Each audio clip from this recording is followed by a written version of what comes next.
ఉన్న మహాకావ్యం. దాని గురించి మాట్లాడాలంటే ధైర్యం ఉండాలి.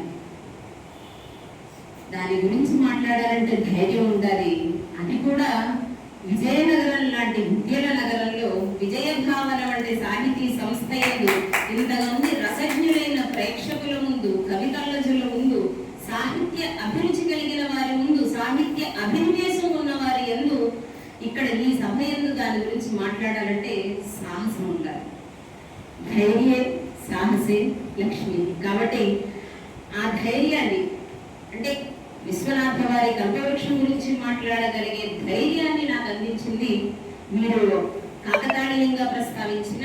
నేను గత కొన్ని సంవత్సరాలుగా డాక్టర్ వి రవికుమార్ గారి దగ్గర ప్రత్యేకంగా రామాయణ కల్పవృక్షం పాఠం చెప్పించుకుంటున్నాను. నేను వారి దగ్గర నేర్చుకుంటున్నాను. కాబట్టి ఆ ధైర్యం వారి నుండి వచ్చింది. ఇక్కడ మాట్లాడే సాహసం వీరి నుండి వచ్చింది. గోపాలరావు గారు నాకు సాహసాన్ని చేసే అవకాశాన్ని అందించారు. ఈ ధైర్యం, ఈ సాహసం ఎందుకు చేస్తున్నామంటే లక్ష్మి కోసం. ధైర్యే సాహసే లక్ష్మి కదా.